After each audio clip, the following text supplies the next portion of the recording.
Cuando yo era pastor en Oklahoma, yo tenía un joven que yo amo mucho, no amaba, sino que todavía amo mucho, que se acercó un día a mi oficina con una gran disyuntiva para él. Estaba luchando con la idea y la realidad de que había llegado el punto en su vida donde él estaba disfrutando su soltería y estaba usando su tiempo para poder servir al Señor, servir a nuestra iglesia, pero también predicar el evangelio. Ese joven, cuando llega a mi oficina, viene con la inquietud de haber estado ponderando por las pasadas semanas si él debía continuar en el estado en el que estaba o si él debía perseguir una relación. Y tratando de yo ayudarle, le pregunto, pero ¿por qué en este tiempo tú has ponderado esas dos cosas? Y él dice, realmente yo tengo gozo en tener todo el tiempo disponible para servir al Señor y a mi iglesia. Pero por el otro lado hay dos cosas que cargan mi corazón. Una es que realmente yo deseo tener una esposa, yo quiero tener hijos, yo quiero tener una familia. Pero por otro lado, yo reconozco que la tentación sexual es real en mi vida. Y yo quiero glorificar al Señor de la manera correcta. Así que, pastor, ¿qué usted cree que es lo que yo debo hacer? Yo le dije, yo soy pastor, no soy Cupido. Así que, aunque la pregunta es una pregunta válida, yo pude ayudarle a él a que pudiese analizar que ambas cosas, ambos estados, son regalos de Dios para la gloria de Dios. ¿Por qué yo comienzo este 10º mensaje en la primera carta de apóstol Pablo a los Corintios de esta manera?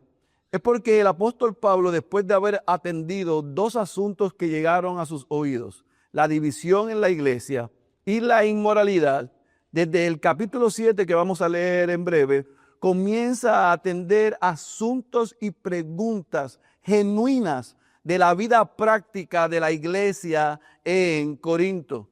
Nosotros vamos a ver otra vez que ellos le habían, él había enviado una carta a ellos habían tenido una comunicación anterior y Pablo desde el capítulo 7 retoma el tema del matrimonio en la iglesia, pero lo hace desde una perspectiva que yo creo que es la perspectiva pastoral correcta.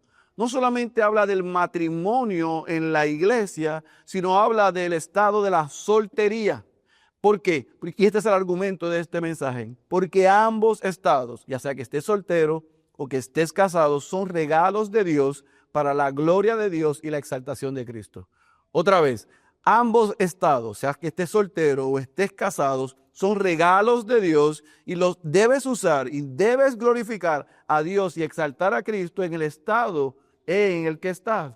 Así que Pablo ayudó a aquellos cristianos y yo espero que esta palabra inspirada, autoritativa, inerrante, infalible, nos pueda ayudar también a nosotros a que sin importar el estado en el que nos encontremos hoy, podamos adorar y glorificar a Dios. Así que sin más preámbulo, yo te pido que vayas a tu Biblia a 1 Corintios capítulo 7.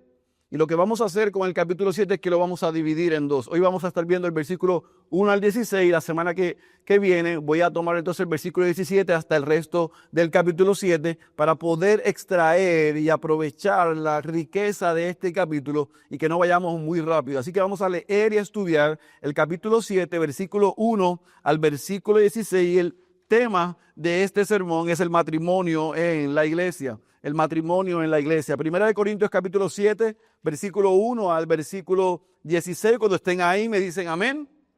Leemos, oramos y comenzamos a trabajar. En cuanto a las cosas que me escribieron, subraye eso, en cuanto a las cosas que me escribieron, bueno es para el hombre no tocar mujer. No obstante, por razón de las inmoralidades, que cada uno tenga su propia mujer y que cada una tenga su propio marido. Que el marido cumpla su deber para con su mujer e igualmente la mujer lo cumpla con el marido. La mujer no tiene autoridad sobre su propio cuerpo, sino el marido. Y asimismo el marido no tiene autoridad sobre su propio cuerpo, sino la mujer. No se priven el uno del otro, excepto de común acuerdo y por cierto tiempo, para dedicarse a la oración. Vuelvan después a juntarse, a fin de que Satanás no los tiente, subraye esto, por causa de falta de dominio propio. Pero esto lo digo por vía de concesión, no como una orden. Sin embargo, yo desearía que todos los hombres fueran como yo. No obstante, cada cual ha recibido de Dios su propio don, unos de una manera y otros de otra. A los solteros y a las viudas digo que es bueno para ellos si se quedan como yo. Pero, subraye esto, si carecen de dominio propio, cásense, que mejor es casarse que quemarse. Versículo 10. A los casados instruyo, no yo, sino el Señor, que la mujer no debe dejar al marido, pero si la deja, quédese sin casar, o de lo contrario, que se reconcilie con su marido y que el marido no abandone a su mujer. Pero a los demás digo yo, no el Señor, que si un hermano tiene una mujer que no es creyente y ella consiente en vivir con él, no la abandone. Y la mujer cuyo marido no es creyente y él consiente en vivir con ella, no abandone a su marido. Porque el marido que no es creyente es santificado por medio de su mujer, y la mujer que no es creyente es santificada por medio de su marido creyente. De otra manera, sus hijos serían inmundos, pero ahora son santos. Sin embargo, si el que no es creyente se separa, que se separe. En tales casos, el hermano o la hermana, circula esta expresión, no están obligados, sino que Dios nos ha llamado para vivir en paz. Pues, ¿cómo sabes tú, mujer, si salvarás a tu marido? ¿O cómo sabes tú, marido, si salvarás a tu mujer? Vamos a orar una vez más. Padre, venimos al trono de gracia en esta mañana. El predicador reconociendo su gran necesidad de tu intervención para él poder compartir tu palabra. Ayúdalo a que no descanse en las pocas fuerzas que tiene, en la poca capacidad que tiene y en la poca retentiva que pueda tener, sino que sea tu espíritu hablando a través de tu palabra a la vida de la iglesia para que pueda ser fortalecida, edificada, equipada, clarificada, exhortada, corregida, pero al fin del día animada por el Evangelio de Jesucristo. Te pedimos, Señor, también por aquellos que están en medio nuestro que no son tus hijos, que, Señor, si a ti te place hoy, tú les puedas salvar, traerlos de la muerte a la vida eterna. Señor, habla a tu iglesia en esta mañana. Esa es nuestra oración en el nombre de Jesús. Amén, amén y amén. Pablo habla de 3 grupos en esta porción que hemos leído de 16 versículos. Y yo lo voy a presentar en los grupos, aunque los versículos estén y luzcan de una manera diferente. El primer grupo al que Pablo le habla y se enfoca es a los solteros. Y él dice que la soltería es un llamado santo. Eso lo vemos en el versículo 1 y lo vemos en el versículo 7 y 8. Segundo grupo que Pablo se enfoca, evidentemente, es en los casados. Y él dice que el matrimonio es un pacto de fidelidad, o sea, de exclusividad, pero también de servicio. Y eso lo vemos en el versículo 2 al 6 y 9 al 11. Y en la última porción que nos corresponde en esta mañana, del versículo 12 al versículo 16, Pablo se enfoca en el matrimonio de un creyente con un no creyente, o sea, con un incrédulo. Yo espero que lo hayan podido ver, y si no lo han podido ver en la lectura completa de los 16 versículos, vamos a ver si lo podemos ver ahora segregado. Él se está enfocando en 3 grupos. El tema principal de esta porción evidentemente es ¿cuál? El matrimonio. Es ministrar a los casados, es clarificar y corregir las dudas y errores que habían en Corinto, en aquella iglesia, sobre el matrimonio. Pero Pablo, con sabiduría pastoral, él también incluye e hila lo que vimos la semana pasada con el pastor Héctor sobre la inmoralidad, específicamente sobre la fornicación para, evidentemente, los que están, ¿qué? Solteros. Así que, ¿qué es lo que yo quiero que ustedes vayan viendo mientras el pastor Héctor y yo estamos montando el rompecabezas de Primera de Corintios? Pablo está ministrando a todos los componentes de la iglesia. Está atendiendo a toda la iglesia en Corinto ante las necesidades que él había escuchado y problemáticas que ellos tenían, pero también a las necesidades que ellos le habían expresado que había dentro de la iglesia. Así que esta carta debe servir de ejemplo y de modelo a que nosotros en Ciudad de Dios también de una manera u otra en nuestro caminar cristiano vamos a tener desafíos, luchas, problemas y debemos hablar de eso. ¿Por qué? Porque la palabra y Dios ya ha hablado sobre eso y aquí es que vamos a conseguir la respuesta, la corrección y el consuelo. Dicho eso, usted ve que en el versículo 1, y voy a leer el versículo 1, el versículo 7 y el versículo 8, que es el primer punto sobre la soltería en la Nueva Traducción Viviente, para que escuchen cómo lo dice. Él dice, ahora, en cuanto a las preguntas que me hicieron, en plural, en su carta, es cierto que es bueno abstenerse de tener relaciones sexuales. Sin embargo, quisiera que todos fueran solteros, igual que yo. Pero cada uno tiene su don específico de Dios. Unos de una clase y otros de otra. Así que les digo a los solteros y a las viudas, es mejor quedarse sin casar, tal como yo.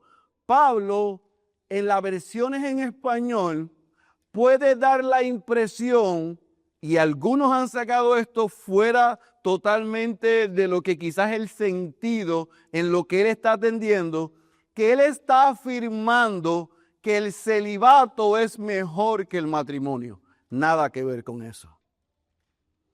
Tenemos que corregir eso, porque si no se estuviese contradiciendo con toda la enseñanza neotestamentaria que el apóstol Pablo tiene sobre ¿qué? Sobre matrimonio y sobre el diseño y la orden de Dios en Génesis. Así que Pablo no está diciendo el celibato, el estar soltero es un mejor estado que el matrimonio, sino que él comienza diciendo aquí, ante la realidad y la problemática que había en Corinto, que es importante entender el contexto.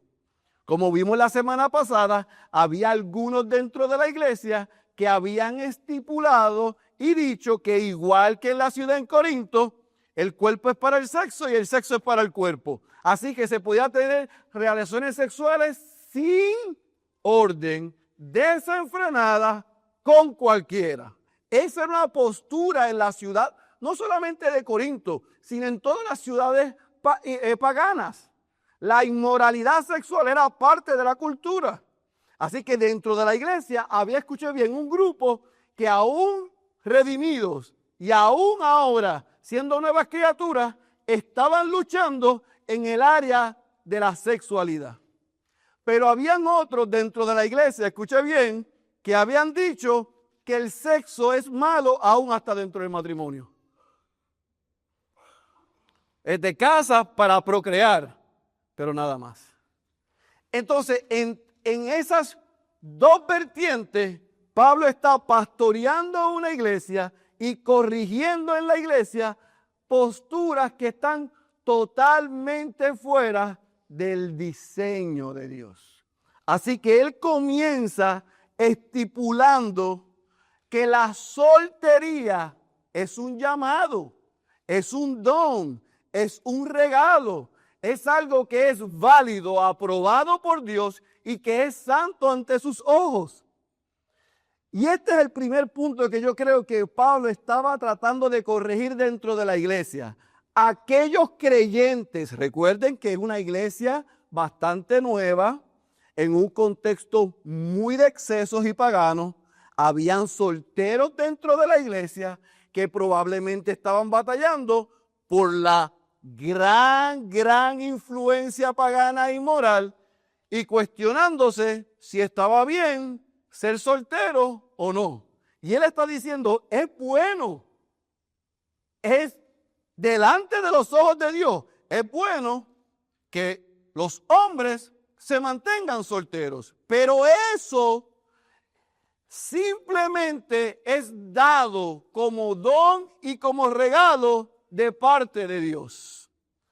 Fíjese que Jesús, Juan el Bautista y hasta la información que tenemos de Pablo en este momento eran solteros. Jesús dice en Mateo capítulo 19, versículo 12, que algunos decidieron mantenerse solteros por causa del reino de los cielos, o sea, para predicar el evangelio.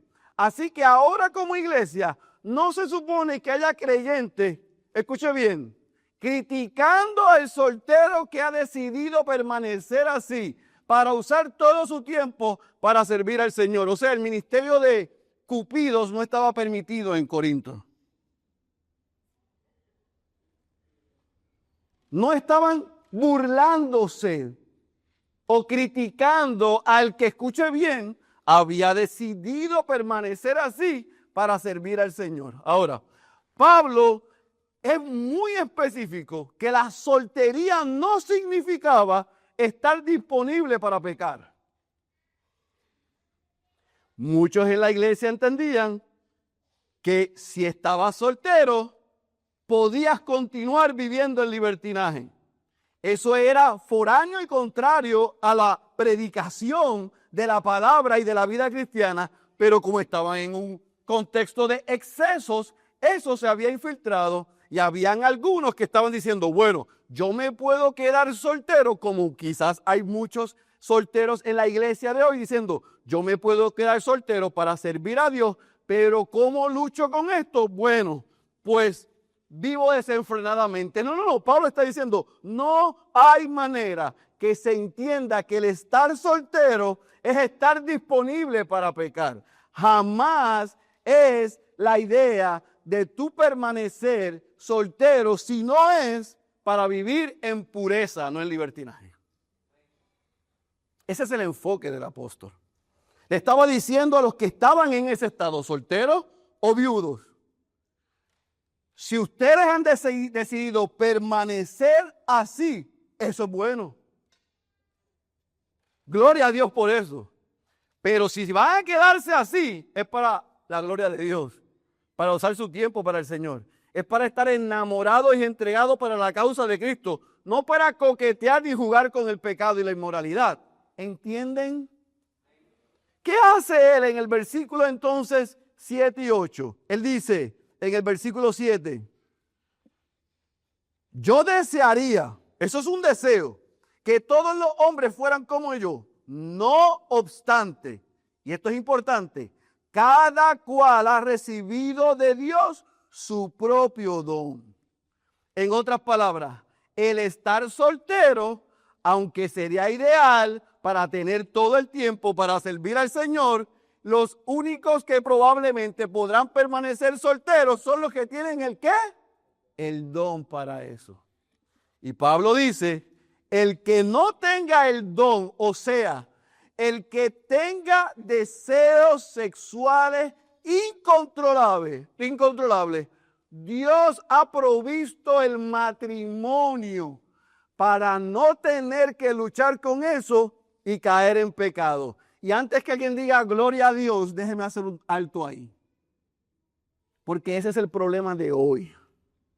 El problema de hoy es que han leído ese texto y han entendido que el matrimonio es un don y que si yo no tengo el don, yo me debo casar, y gente que no ha resuelto el problema de la porneia. O sea, y cuando digo porneia, es la palabra en griego para inmoralidad sexual. Gente que tienen problemas de índole de inmoralidad sexual piensan que Pablo, inspirado por Dios, le está dando la salida.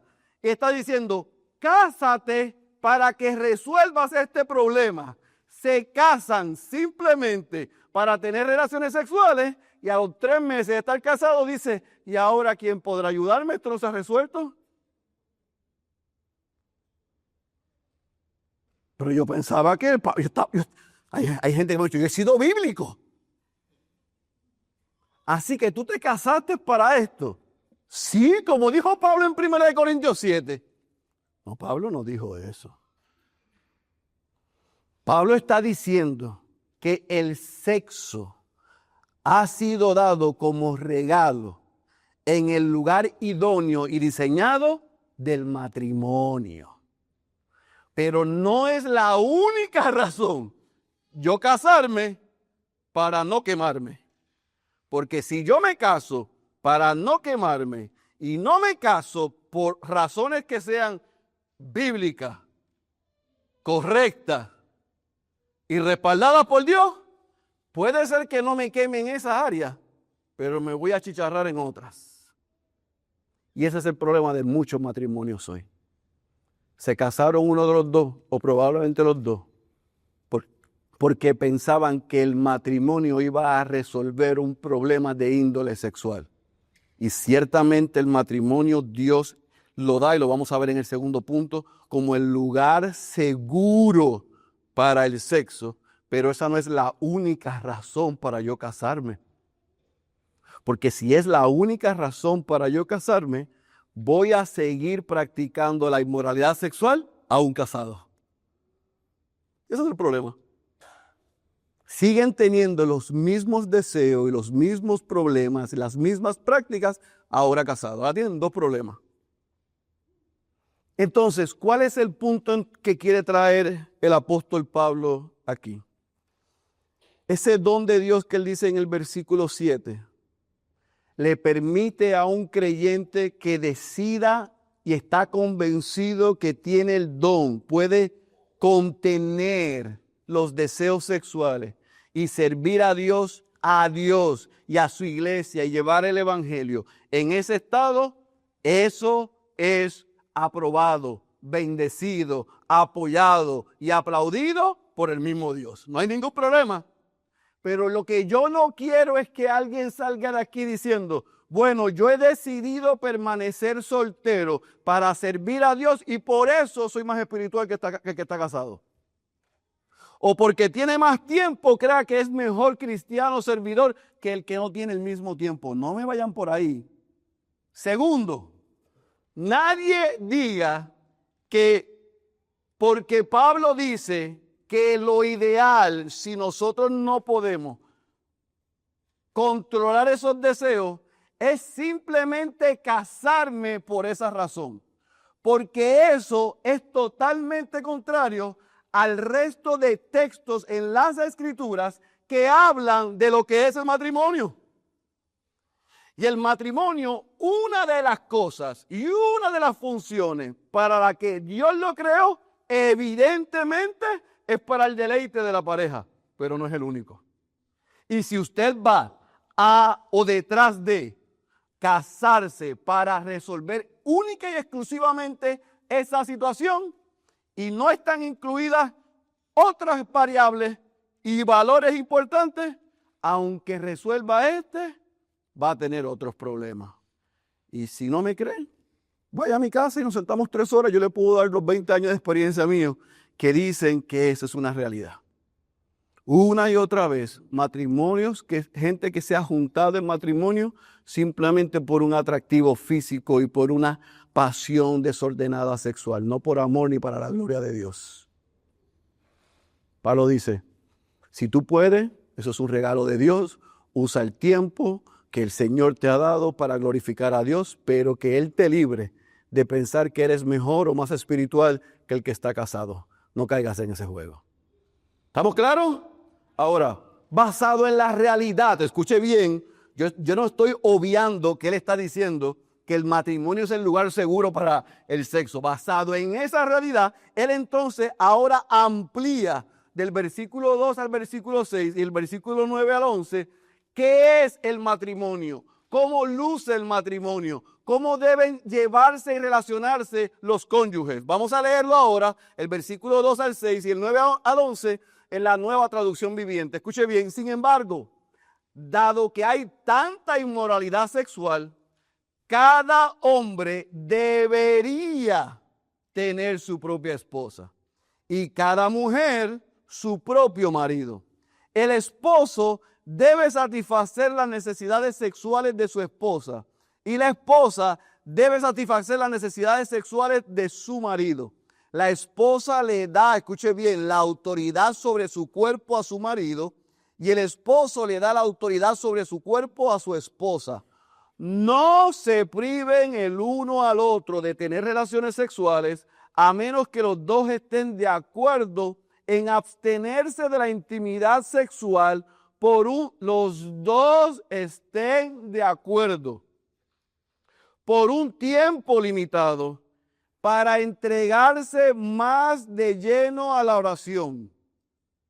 No es una campaña de 80 días de oración. ¿Ok, hermanas?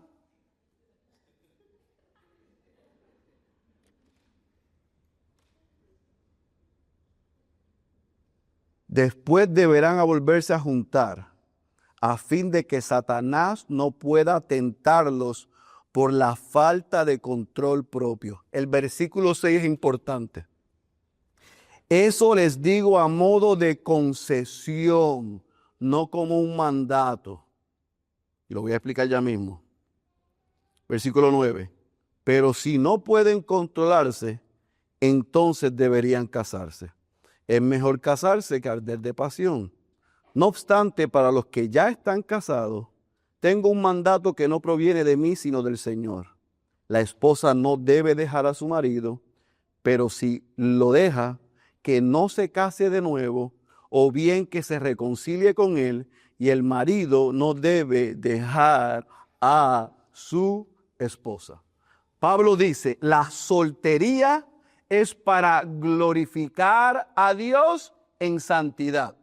El matrimonio es un medio que Dios da para glorificar a Dios en fidelidad.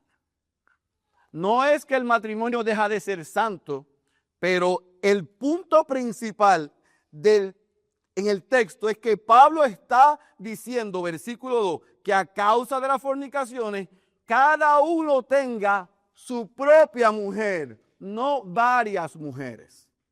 Y cada una tenga su propio marido, no varios hombres. ¿Por qué esto es importante? Porque tenemos que entender el contexto de la iglesia en Corinto. La iglesia en Corinto estaba llena de gentiles, de no judíos, de paganos que habían creído en el evangelio de Jesucristo. Escuche bien. En el contexto judío y en el contexto pagano o gentil, el matrimonio se veía de diferentes maneras. Y las relaciones de intimidad sexual se veían de diferentes maneras. En el caso de ambos había un denominador común. Y era que los hombres eran los que tenían en su mano la autoridad y el liderazgo de cuándo decidir terminar una relación. Sin embargo, en el contexto gentil, aquí en el contexto judío, una mujer nunca podía pedir el divorcio y terminar el matrimonio. En el contexto gentil o pagano, ella tenía la potestad de pedir terminar la relación. Basado en que la iglesia en Corinto está en este contexto y hay cristianos que vienen de este contexto, imagine el entendimiento del matrimonio que había en aquella iglesia. Las mujeres estaban diciendo, si este hombre no funciona, yo me puedo divorciar. Y estos hombres que venían del contexto donde, escuche bien, el sexo era con la esposa para procreación, pero podía tener varias mujeres para satisfacción. Pablo dice, aquí hay un enredo. Y yo tengo que resolver y poner claridad de cómo Dios diseñó la intimidad sexual dentro del matrimonio. ¿Me entienden? Él no está hablando exclusivamente del contexto judío. Estaba la iglesia llena de ¿qué? De gentiles que ahora han creído en el evangelio, donde las mujeres veían el matrimonio y los hombres veían el matrimonio de una manera desordenada, muy diferente al contexto judío. Ciertamente los hombres todavía tenían el liderazgo, pero en el contexto gentil la mujer tenía otras libertades que no había en el contexto judío. Y ante esa realidad, Pablo se ve obligado en decir, el matrimonio, escuchen bien, no es una opción cultural. No nos casamos porque es lo que dice la sociedad, no. Nos casamos porque es una provisión divina, es un regalo de Dios para que en el vínculo del matrimonio, gentiles o judíos, puedan disfrutar, glorificar a Dios, pero también hacer guerra contra la inmoralidad sexual. Así que el hombre tenía una relación que con una sola mujer monógama, no era polígamo. Y esa mujer con la que tú te casabas, si estabas en Cristo, es la mujer por el resto de tu vida. Y la intimidad con ella no es solamente para procrear, es para satisfacción mutua y para la gloria de Dios. Así que no puedas tener una mujer para que tuvieses hijos con ellos y brincar y saltar con cuantas mujeres tú quieras, sino que ese es el regalo de Dios para ti y tú eres el regalo de Dios para ella, para que ambos sean fieles y glorifiquen a Dios dentro de ese matrimonio y la gente pueda ver el evangelio en ustedes. Otra vez, no olviden el contexto, venían de contexto de excesos, paganos y de inmoralidad. Así que Pablo lo que está tratando es de decirle a aquella iglesia, Dios diseñó el matrimonio como un reflejo del evangelio. Y mira lo que hace en el versículo 3, versículo 4 y versículo 5. Dice, el matrimonio a la luz de quien lo diseñó, que fue Dios, es para compromiso mutuo. Ambos deben cumplir su deber conyugal. Y yo estoy con adultos, se entiende lo que es deber conyugal, ¿verdad? No es planchar y cocinar ni traer el dinero. Estamos claros, ¿verdad? Ambos deben cumplir su deber conyugal. Ambos deben tener entrega total. El cuerpo del cónyuge no le pertenece al cónyuge, le pertenece al otro o a la otra. Literalmente, por eso es que se lo leí en la Nueva Traducción Viviente, él dice, la esposa le da autoridad sobre su cuerpo a su marido y el esposo le da autoridad sobre su cuerpo a su esposa. Eso es ser una sola carne.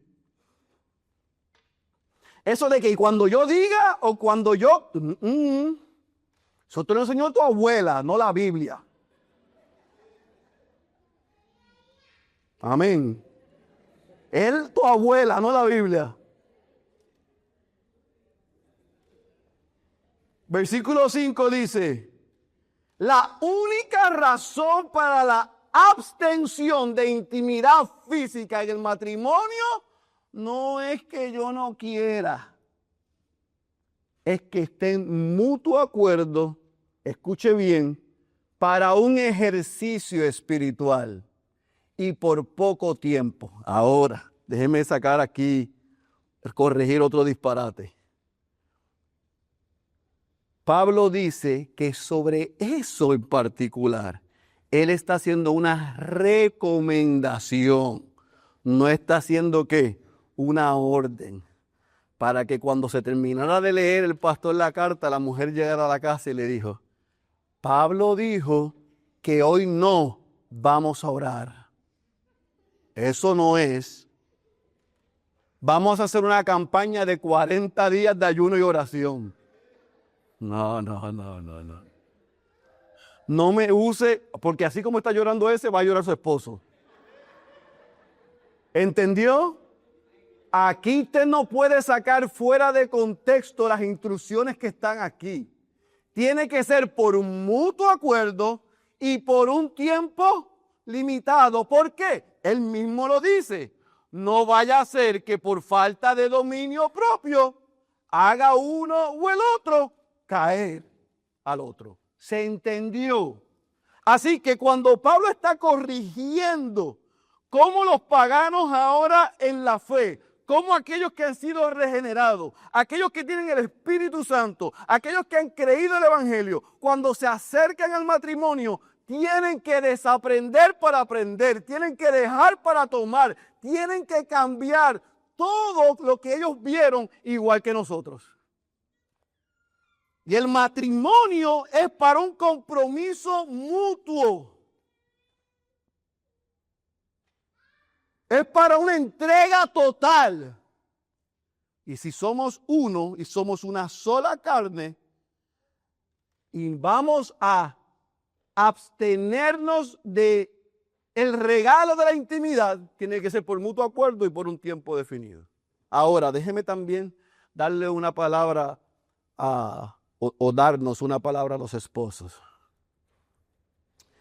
Si tu abuelo, tu tío, tu papá o el que te crió te enseñó o te hizo creer que lo que te hace macho es todas las veces que tú tienes intimidad con una mujer y te casaste y tomas a tu esposa como un pedazo de carne para satisfacerte, escúchame bien, tú no estás modelando y ejemplificando a Cristo en esa relación. Pablo le dijo a los Efesios en el capítulo 5, del versículo 22 hasta el 33, cómo debe lucir una relación de matrimonio que glorifica a Dios. Y Él coloca en nosotros los esposos la gran responsabilidad de modelar y ejemplificar a Cristo dentro de la relación. Y yo por 46 años que tengo, y ustedes saben que lo cumplí los otros días, nunca he experimentado a Cristo maltratante, abusador, imponiéndose. Entonces, un verdadero esposo entiende que la esposa es un regalo de Dios y que debe ser tratada de la misma manera que Cristo trata a la iglesia. Si tú y yo estamos entendiendo que ese regalo de Dios, que es nuestra carne, es para tratarla como un pedazo de carne, perdóname, pero tu abuelo, tu tío, las revistas que viste, tus amigos te han desordenado el orden y la función que tú y yo debemos llevar como esposo y cabezas en el hogar. Entonces no puedes esperar que haya deleite y disfrute, y no puedes esperar que haya disposición de ella si lo único que tú buscas es satisfacer tus necesidades, no expresar amor mutuo. Ahora, amada, si tu esposo está viviendo por la línea y haciéndolo a la manera de Dios, y siendo el hombre esforzándose que Dios espera de él, y con todos sus pecados y sus defectos y sus errores u horrores, está liderándote a ti bien, tú no tienes autoridad ni derecho sobre tu cuerpo para echarte para atrás y decirle cuando yo diga, tampoco así. Aquí está regulado que la intimidad en el matrimonio, para que exalte a Cristo y glorifique a Dios, el hombre siga el modelo y el ejemplo de Cristo, y la esposa siga el modelo y el ejemplo de la iglesia, de la esposa de Cristo. Para que seamos una sola carne, estas tres cosas que están en pantalla se deben cumplir, pero tienen que cumplirse con la actitud correcta, no porque no me queda más remedio. La intimidad sexual, amado, y escúchenlo bien los que están casados y los que están solteros, para que se eviten los problemas de los que estamos casados. Amén. Es un regalo de Dios. Hay que cultivarlo, hay que trabajarlo. El Señor lo diseñó y lo entregó ahí para el disfrute y el deleite mutuo, no como una carga y una obligación. Si hay excesos, o hay cosas del pasado, como uno de sus pastores yo les ruego, busquen ayuda, pero no perpetúen lo que han practicado hasta el día de hoy. Ese es mi consejo, por amor al Señor, pero también por amor a ustedes. Ahora, usted se fija que en el versículo 10 y versículo 11, el apóstol entonces hace una salvedad. Y él toca el tema del divorcio, escuche bien, entre creyentes. Voy a ver si usted entiende lo que quiero decir con entre creyentes. Esposo es nacido de nuevo y miembro de la iglesia. La esposa es nacida de nuevo, miembro de la iglesia. ¿Entendieron lo que es el matrimonio entre creyentes? Él dice, entre creyentes, en el diseño de Dios y el corazón de Dios, el divorcio no estaba contemplado.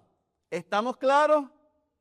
Ahora, aunque ese es el diseño y el deseo de Dios, Jesús le dice a los religiosos que Moisés dio carta de divorcio por la dureza del corazón y el pecado de los hombres, no por el deseo de Dios. Así que el primer punto que yo quiero dejar claro y establecido es, uno para corregir y otro para dar paz.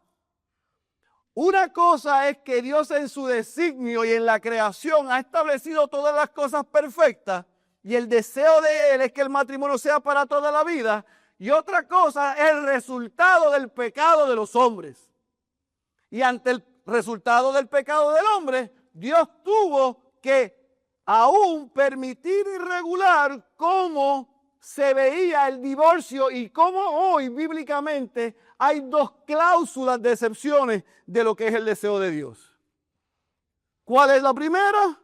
Caso de adulterio. Mateo capítulo 19, versículo 9, y se aparece en Lucas también y en Marcos. Jesús habla sobre este particular. Y otra vez, la pregunta se le hace a Jesús para tratar de encontrarle una falta y una contradicción en su enseñanza con lo que venía diciendo Moisés y lo que decía la ley. Y Jesús lo corrige porque lo que quiere Jesús corregir es el diseño y la intención de Dios y lo que Dios permite por causa del pecado. ¿Estamos claros? Así que el adulterio no es diseñado por Dios. Es el producto del pecado del hombre. Y ante esa realidad, Dios permite que se haya un divorcio. Y el segundo es el caso de abandono en un matrimonio donde la otra parte que no es creyente, y vamos a verlo ahora ya mismito, abandona al creyente. En esos dos casos, y lo vamos a hablar ahora en el versículo 15 y 16, la Biblia permite que hayan divorcios. Ahora, aún en casos como estos, de adulterio o de abandono, siempre como creyentes, la parte creyente debe hacer todo lo que está a su alcance por procurar la reconciliación y la restauración. Pero el mismo Dios que da estas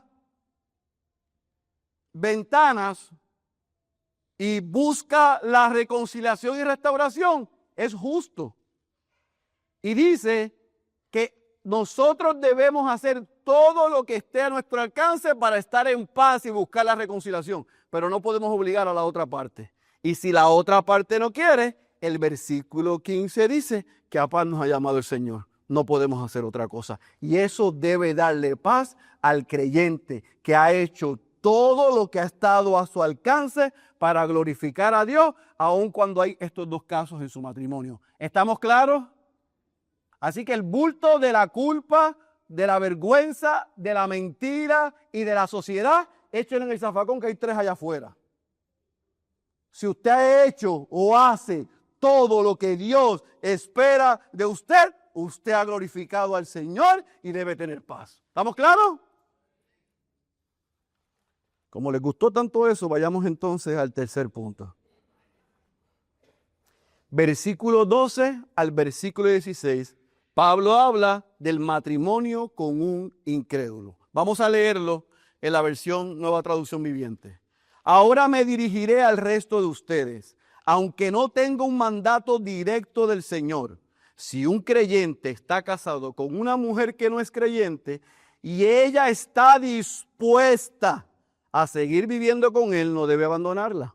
Y si una creyente tiene un esposo que no es creyente y él está dispuesto a seguir viviendo con ella, no debe abandonarlo. Pues la esposa creyente da santidad a su matrimonio y el esposo cristiano da santidad al suyo. De otro modo, sus hijos no serían santos, pero ahora son santos. Versículo 15. En cambio, si el esposo o la esposa que no es creyente insiste en irse, dejen que se vaya. En esos casos, el cónyuge creyente ya no está ligado al otro porque Dios los ha llamado a ustedes a vivir en paz. ¿Acaso ustedes, esposas, no se dan cuenta de que sus maridos podrían ser salvos a causa de ustedes? ¿Y ustedes, esposos, no se dan cuenta de que sus esposas podrían ser salvas a causa de ustedes? ¿Qué pasa si un cristiano está casado con un incrédulo? Yo me quiero detener y yo les voy a hacer llegar un artículo que yo escribí hace 800 años donde yo puedo ampliar esto porque no tengo mucho tiempo. Sin embargo, ¿qué es lo que Pablo está estableciendo aquí? Escuchen bien porque es que también se ha sacado fuera de contexto. Si tú eras creyente y te casaste con un no creyente, tú cometiste yugo desigual. Ahora no es el momento de dejarlo porque nadie te mandó a casarte con él. Ahora, si los dos no eran creyentes, y en el transcurso Dios te salva a ti, pero el otro no ha hecho una profesión de fe, ni ha reconocido a Jesucristo como Señor, como Salvador, ha nacido de nuevo, en ese contexto Pablo está diciendo, cónyuges, ustedes no pueden dejar a su esposo o a su esposa.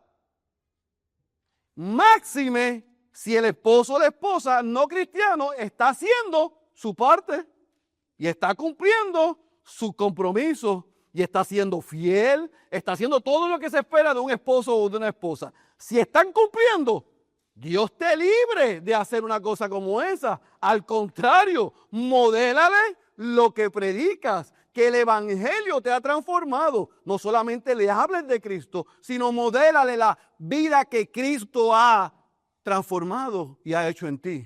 ¿Sabe Dios si a través de tu predicación y tu testimonio, no solamente tus hijos, sino también tu cónyuge pueda ser impactado por el testimonio y la predicación del evangelio a través de ti? ¿Estamos claros? Ahora, Pablo es justo, porque Dios es justo y él está inspirado por Dios. Si el no creyente no quiere vivir de la manera que se espera como cónyuge, fiel,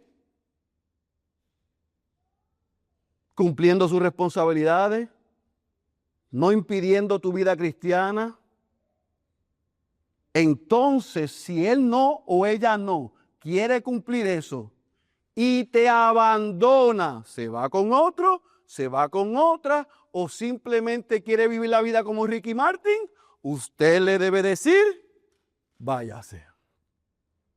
No hay problema. No vas a obligar a alguien que quiere vivir una vida pecaminosa en exceso y abusiva dentro de un seno, del seno de un matrimonio con otro creyente. ¿Se entiende lo que sí estoy diciendo y lo que no estoy diciendo? Si el no creyente vive de una forma que no hay guerra en el matrimonio por tu fe, no hay guerra en la manera en que se comporta y se mantiene fiel, aunque no esté de acuerdo con tu fe, pero está cumpliendo con su deber, vive de rodillas, rogándole al Señor por la salvación de él o ella. Y dale testimonio de lo que Dios ha hecho. Y yo soy testigo, como 20 años como pastor, que yo he visto a Dios obrar a través de cónyuges en la vida de otros no creyentes, con esposos, esposas y con hijos.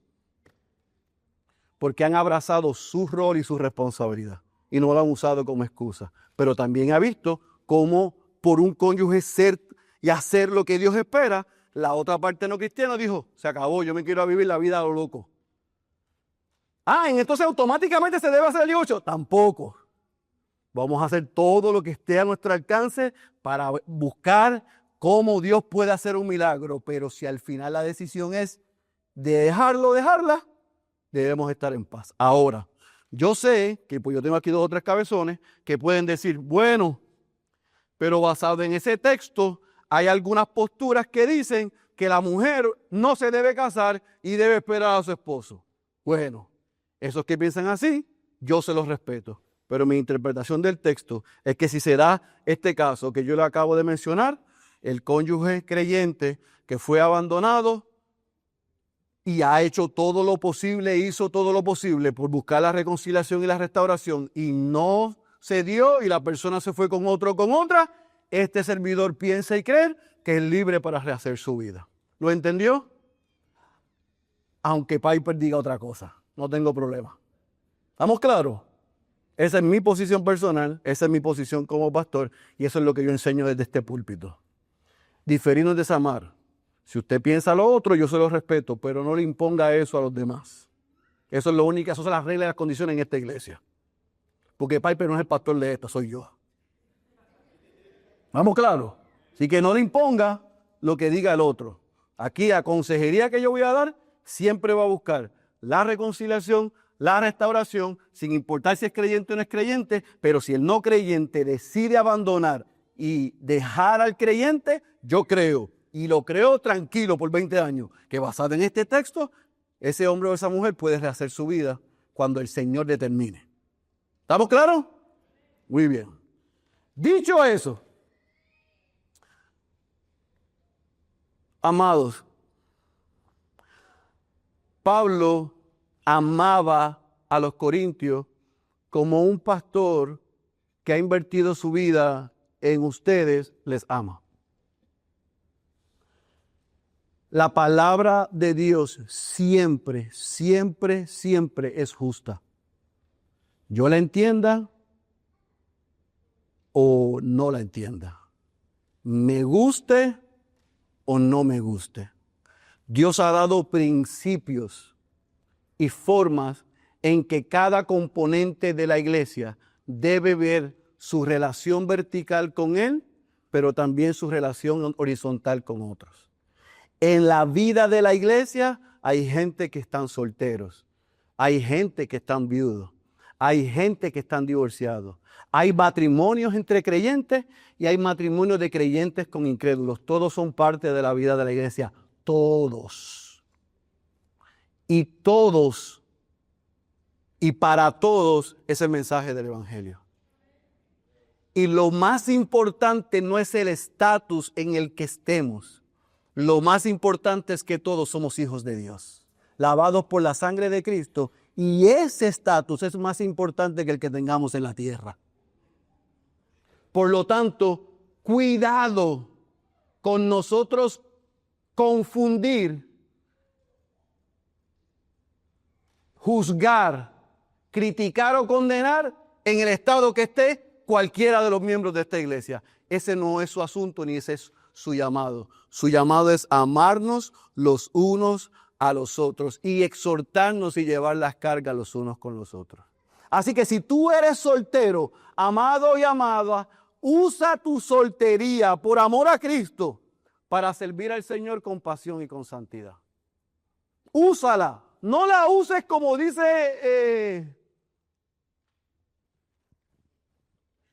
como le dicen otros. Tú sabes que la soltería es una etapa. No. Hay gente que puede ser que permanezcan en soltería toda su vida. Así que no la veas como una etapa. Abraza el que está soltero o soltera para la gloria de Dios. Y vive con pasión y con santidad. Vive entendiendo que no hay lugar en la soltería para la fornicación o la inmoralidad. No porque eres soltero o soltera, no, porque eres un hijo de Dios, porque eres creyente. El casado o el soltero, no hay espacio para la inmoralidad. Por lo tanto, si estás soltero y quieres vivir de una manera santa, abstente físicamente de todo acto sexual fuera del matrimonio. Escucha bien, si tú no estás casado delante de Dios y de los hombres y estás teniendo intimidad sexual, física, virtual o de otra manera, estás practicando el pecado. Y no es compatible haber nacido de nuevo y tener esas prácticas. Así que abstente físicamente, abstente visualmente, cuidado con lo que ves. Pero también abstente mentalmente, llevando todo pensamiento cautivo a la obediencia de Cristo. Es la única manera que vas a poder glorificar a Dios en el estado que estás. Amado, eso es para los solteros, pero también es para los casados. Porque yo estoy casado con esa bella mujer que está en pantalla. Digo, al lado allá. Y yo tengo que serle fiel a ella y tengo que abstenerme fuera de ella de cualquier cosa que me pueda hacer caer. Así que tú y yo estamos en la misma barca. Porque como hijos de Dios queremos glorificar a Dios y debemos tener cuidado. Así que si estás soltero, amado o amada y eres hombre, luchas contra el dominio propio, pídele a Dios que te ayude. Y si eres mujer, chicas, yo sé que esto suena como, ¿cómo se llamaba? Como la emulsión de Scott que me daba mi mamá. Espera en el Señor. Solteros, esperen en el Señor. Confíen. Yo sé que no es fácil. Yo estuve ahí. Yo sé que no es fácil. Sé que lo queremos tomar nosotros en nuestras manos. Pero no cometamos el error de hacer el papel de Dios. Cuidado. Porque muchos matrimonios hoy están como están por haber pensado de esa manera. Y ya están aquí y ahora hay que resolver. Pero no hay gozo y felicidad porque lo que los movió al matrimonio no fue glorificar a Dios. Glorifica a Dios en tu soltería. Depende de Él, pide ayuda y espera en el Señor. Número próximo, casados.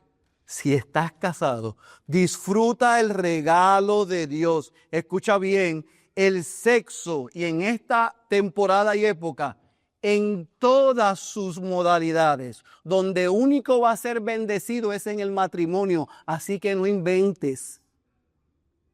Porque puedes estar teniendo relaciones físicas con tu esposa y tu corazón y tu mente estar cometiendo adulterio. Y Jesús dijo, no yo, que es lo mismo.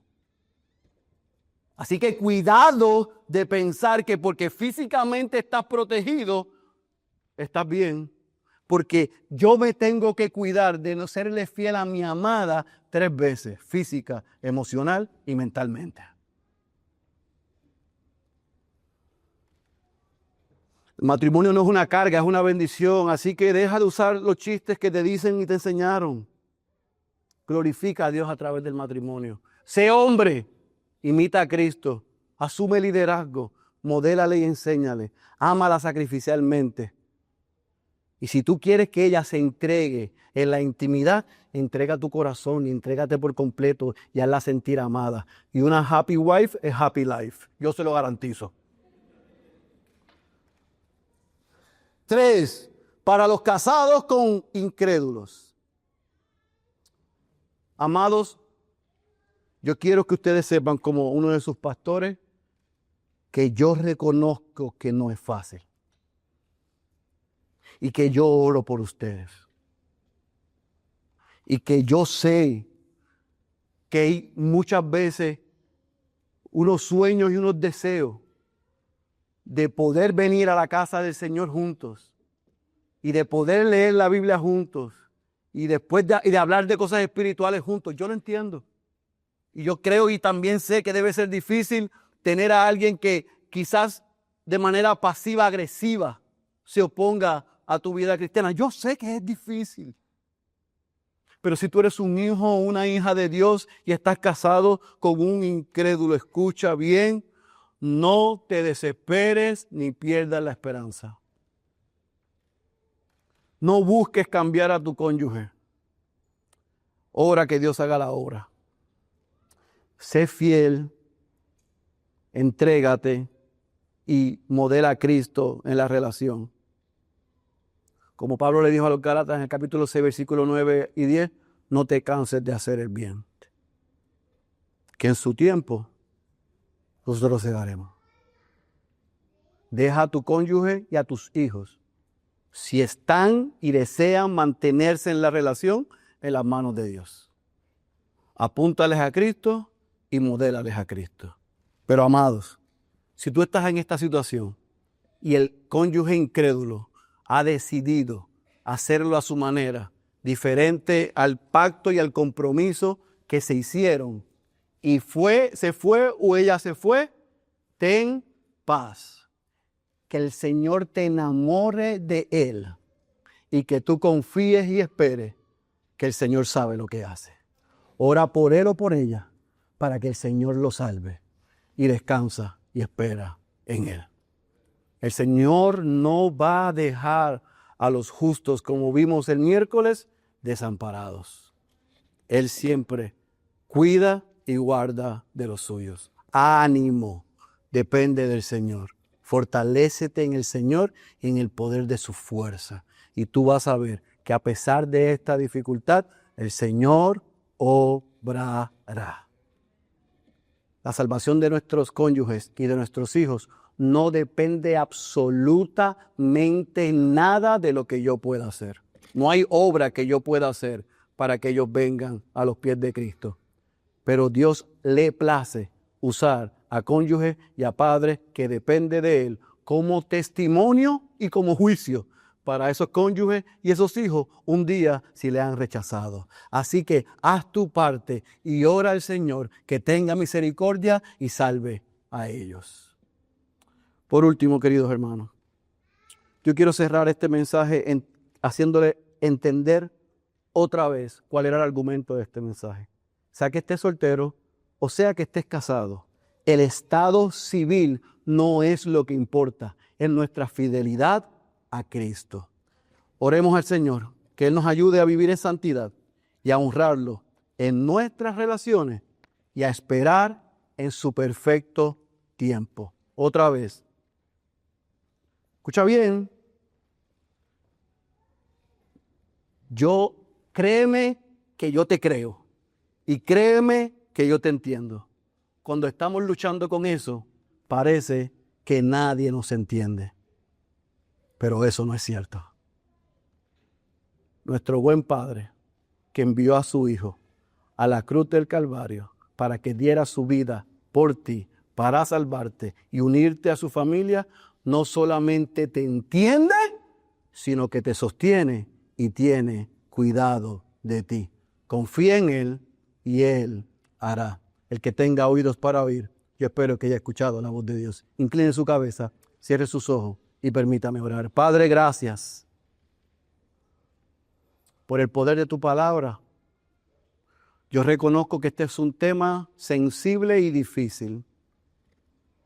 Debió haber sido difícil para el apóstol atender las preguntas, algunas muy genuinas y probablemente otras cargadas. Pero él estaba enseñando cómo se vivía la vida cristiana. Y que debajo del sol, mientras no seamos glorificados, hay lucha y vamos a vivir con la realidad del pecado. Tú creaste el matrimonio para tu gloria y para que fuese un reflejo de la relación de Cristo con la iglesia. Pero nosotros reconocemos que muchos matrimonios hoy no viven así. Te pedimos, Señor, que aquellos cónyuges que están aquí, que son tus hijos, hayan podido recibir las instrucciones, pero también el ánimo para vivir de la manera que traiga gloria a ti. Pero te pedimos, Señor, por los que no están casados, que puedan entender que en el estado en el que están pueden glorificarte a ti y disfrutar de ti por siempre. Que todo el tiempo que tienen, Señor, lo dediquen a darte gloria a ti, a intimar contigo, a servirte a ti, a tu iglesia. Y que si el deseo de sus corazones es poder tener una familia, por tener un matrimonio, que oren a ti por eso y que descansen, Señor. Que tú sabes lo que haces, sabes lo que nos conviene y sabes lo que es bueno para nosotros. Que no pongamos nuestras manos, que no tomemos nosotros la autoridad sobre el cómo hacer esto, sino esperar, Señor, que como tú lo haces siempre es perfecto. Así, Señor, que yo te ruego que cada componente de esta iglesia haya sido ministrado y recordado de lo que tú esperas de nosotros, pero también de tus promesas. Pero sobre todas las cosas, Señor, si hay alguno en medio de nosotros que no es tu hijo o tu hija, y ha escuchado esto y dice, wow, ¿cómo se puede vivir así? Que hoy tú le hayas mostrado que la única manera de vivir así es reconociendo que son pecadores, arrepintiéndose de sus pecados, viendo no solamente a Cristo como Salvador y Señor, sino como alguien que a través tú de tu Espíritu hace las cosas nuevas. Y nos das una mente nueva, nos das una forma de sentir nueva, nos das afectos nuevos para nosotros poder aspirar a vivir de la manera que tú exiges y tú esperas. Señor, así que edifica a tu iglesia y salva a los perdidos. Esa es nuestra oración en el nombre de Jesús. Amén, amén, amén.